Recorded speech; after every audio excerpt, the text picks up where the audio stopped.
ग्रामीण क्षेत्र के लिए एक बड़ी खुशखबरी है। हेलो, अरे तो दिल्ली के ग्रामीण क्षेत्र के लिए बड़ी खुशखबरी है। और अगर मैं कह सकूं कि अरविंद केजरीवाल सरकार की तरफ से एक बड़ा तोहफा है कि रिठाला नरेला मेट्रो कॉरिडोर, जो कि नरेला पे समाप्त हो रहा था, उसको दिल्ली हरियाणा बॉर्डर तक एक्सटेंड कर दिया गया है। और उसके आगे फिर कुंडली और नाथुपुर गांव जो हरियाणा में है, वहाँ तक इसको लेके जाया जा रहा है। तो एक तरह से जितनी भी वहाँ की जो ग्रामीण बेल्ट है, उसको दिल्ली के इस पूरे क्षेत्र के साथ जोड़ दिया गया है। और ये जो मेट्रो कॉरिडोर है, आपको याद दिला दूँ कि जो लाइन 1 है उसी का एक्सटेंशन है। सो पहले इस मेट्रो कॉरिडोर की लंबाई 22.91 किलोमीटर थी, स्टेशन 19 थे। और अब अगर हम दिल्ली हरियाणा बॉर्डर तक इसको जब एक्सटेंड करेंगे तो इसकी लंबाई जो है 23.737 किलोमीटर हो जाएगी। और जो हरियाणा के अंदर जो इसका पोर्शन होगा वो 2.726 किलोमीटर का रहेगा। इसके साथ में जो सनौट एक गांव है, वहाँ पर इसका डिपो के लिए इसका प्रिपेयर किया जा रहा है। वहाँ पे पूरा इसका डिपो बन के तैयार होगा। और तो ये जो पूरा कॉरिडोर है, ये रिठाला से आगे जब चलेगा तो जितना रोहिणी सेक्टर 25, 26, 31, 32 से होते हुए बरवाला, रोहिणी, और आगे जब आप जाते हैं तो जितना भी डीडीए के द्वारा वहाँ डेवलपमेंट किया जा रहा है उसको कनेक्ट करते हुए और सीधा जो बॉर्डर है, बॉर्डर से क्रॉस करके ये कुंडली तक जाएगा। और कुंडली से फिर नाथुपुर विलेज और नेशनल हाईवे जो हाईवे है, ये उसमें जाके मिल जाएगा। तो एक तरह से पूरे उस एरिया को, पूरे ग्रामीण क्षेत्र को कनेक्टिविटी बहुत बढ़िया तरीके से मेट्रो के द्वारा, क्योंकि जितना मैंने सफ़र किया है, हर एक व्यक्ति चाहता है कि उसके एरिया में भी मेट्रो कॉरिडोर की कनेक्टिविटी हो, मेट्रो से कनेक्टिविटी हो।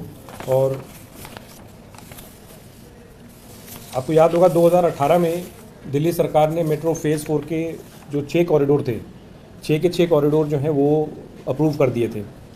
उसके बाद मार्च 19 में केंद्र सरकार ने 3 कॉरिडोर का अप्रूवल दिया, उस पर काम चल रहा है।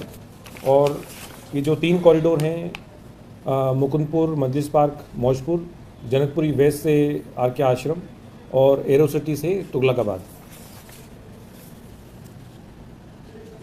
इंद्रलोक टू आईपी और साकेत जी ब्लॉक से लाजपत नगर के जो कॉरिडोर हैं, इसका केंद्र सरकार की कैबिनेट ने, मतलब भारतीय सरकार ने 28 मार्च 2024 को सैंक्शन दिया है। और अभी वो टेंडरिंग स्टेज में है। तो उसका मतलब 3 corridor out of 6 corridors, 3 corridor पे काम चल रहा है। 2 कॉरिडोर की केंद्र सरकार ने भी सहमति अपनी दे दी है 28 मार्च को, और उसका अभी टेंडरिंग स्टेज में काम चल रहा है। तो ये जो रिठाला नरेला जो कॉरिडोर है, इसकी 2021 में जो इन्वेस्टमेंट बोर्ड है, उन्होंने इसमें कुछ चेंजेस सजेस्ट किए थे। मेट्रो, नॉर्मल मेट्रो से मेट्रो लाइट में कन्वर्ट किया था। दिल्ली सरकार ने उसका भी अप्रूवल दिया। उसके बाद डीडीए की तरफ से उसमें कुछ ऑब्जर्वेशंस थे कि मेट्रो लाइट, ये देखते हुए कि वहाँ पर पूरा डीडीए का जो डेवलपमेंटल कॉरिडोर है वो बन रहा है, तो मेट्रो लाइट जो है वो फिजिबल नहीं होगा। उसके बाद सितंबर 2022 में दोबारा डीपीआर को रिवाइज़ किया गया और सबमिट किया। और 16 जनवरी 2023 में इसका पीआईबी ने अप्रूवल दिया। और अब दिल्ली सरकार जो है इसका इन प्रिंसिपल अप्रूवल करके भेज रही है। और मुझे उम्मीद है कि बहुत जल्दी गवर्नमेंट ऑफ इंडिया भी इसको अप्रूव करके अपना सैंक्शन देगी, और उसके बाद ये टेंडरिंग स्टेज में ये चीज़ आएगा।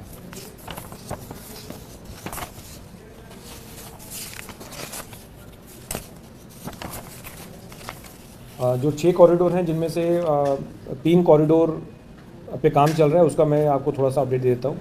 एरोसिटी टू तुगलकाबाद जो अंडर कंस्ट्रक्शन है अभी, जिस पे अभी हमने एक टीबीएम का ब्रेक थ्रू भी अभी छतरपुर में अटेंड किया था, उसमें 59.95% काम पूरा हो चुका है। मतलब लगभग 60% काम जो है पूरा हो चुका है और इसका एक्सपेक्टेड कंप्लीशन डेट जो है वो मार्च 26 है। जनकपुरी वेस्ट से आर के आश्रम जो कि अंडर कंस्ट्रक्शन है उसका लगभग 55.92% काम पूरा हो चुका है। इसका भी एक्सपेक्टेड कंप्लीशन डेट जो है मार्च 26 है। मुकुंदपुर टू मौजपुर ये भी अंडर कंस्ट्रक्शन है और इसका लगभग 47.46% काम पूरा हो चुका है और इसका एक्सपेक्टेड कंप्लीशन डेट मार्च 25 है। Lajpat Nagar to Saket ji block जैसे मैंने बताया आपको, ये अभी टेंडरिंग स्टेज में है और इसका एक्सपेक्टेड कंप्लीशन डेट मार्च 29 है। इंद्रलोक टू इंद्रप्रस्थ अभी ये टेंडरिंग स्टेज में है और मार्च 29 में ये एक्सपेक्टेड कंप्लीशन डेट है। जो लास्ट कॉरिडोर है रिठाला नरेला नाथुपुर जो कॉरिडोर है, इसका इन प्रिंसिपल अप्रूवल हम केंद्र सरकार को कन्वे कर देंगे और उसके बाद फिर जैसे ही सेंट्रल गवर्नमेंट से इसका सैंक्शन आएगा इस पर भी काम जो है वो चालू कर दिया जाएगा। तो ये ब्रीफ प्रेस कॉन्फ्रेंस जो एक बड़ी डेवलपमेंट जो ग्रामीण क्षेत्र में होगी ये उसी के रिगार्डिंग थी। अगर आपके कोई सवाल हैं तो आप बताइएगा। सर, इसमें नया डेवलपमेंट ये है कि रिठाला रवाना जो कॉरिडोर है उसका जो नया स्वरूप है जिसमें उसको हरियाणा से आगे एक्सटेंड करना है, उसको आप लोगों ने इन प्रिंसिपल अप्रूवल दे दिया? नहीं, उसमें दो हैं। वन इज़ वो पहले जो हरियाणा बॉर्डर तक नहीं जा रही थी, लगभग 1 किलोमीटर पहले वो रुक रही थी, तो वन इज़ उसको 1 किलोमीटर आगे और एक्सटेंड कर दिया है दिल्ली हरियाणा बॉर्डर तक, और उसके आगे फिर उसको इसी लाइन को आगे एक्सटेंड किया जा रहा है जो कुंडली विलेज है और नाथुपुर विलेज जो हरियाणा में है। ये दो पार्ट है। तो इससे क्या है कि जितने भी वहाँ के एरियाज़ हैं, अब सपोज़ आज के दिन अगर सपोज़ किसी को कुंडली से दिल्ली की तरफ आना है, नरेला ही आना है, तो आज के दिन तो उसके पास पब्लिक ट्रांसपोर्ट का बस का ऑप्शन है, तो वो डायरेक्ट मेट्रो कनेक्टिविटी वहाँ के जो विलेजेस हैं।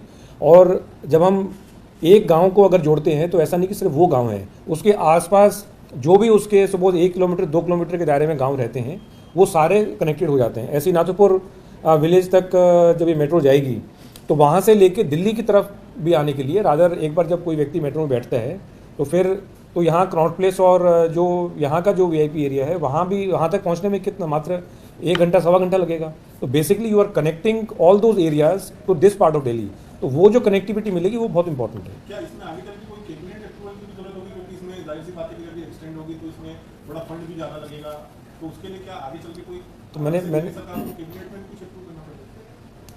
नहीं, हम तो इन प्रिंसिपल अप्रूवल करके भेज रहे हैं। जब भी कैबिनेट मीटिंग होगा उसका एक्स पोस्ट फैक्टो अप्रूवल ले लिया जाएगा और इसके बाद फिर हम सीधा इसको हम केंद्र सरकार भेज रहे हैं। वहाँ जैसे ही गवर्नमेंट ऑफ इंडिया से अप्रूवल होगा तो इस कॉरिडोर पे काम चालू हो जाएगा।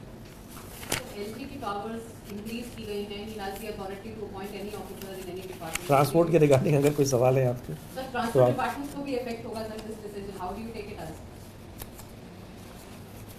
और कोई सवाल? सर, आज जो ऊबर की प्रीमियम बस को आपने आज सुबह इंस्पेक्ट किया था, उसके बारे में थोड़ा बताएंगे कि उसके रूट्स का क्या फाइनलाइजेशन हुआ है, क्योंकि 25 बसों के साथ मिनिमम चलना है तो कम से कम 25 रूट तय होंगे, तो ऊबर की तरफ से रूट फाइनलाइजेशन का लेके क्या नहीं, देखिए ये चीज़ मैंने बार बार कही है, आज सुबह भी मैंने वहाँ समझाने की कोशिश की सबको कि रूट्स के रिगार्डिंग उसमें हमारा कोई रोल नहीं है। दिल्ली सरकार का रोल एक तरह से नेग्लिजिबल आप कह सकते हैं।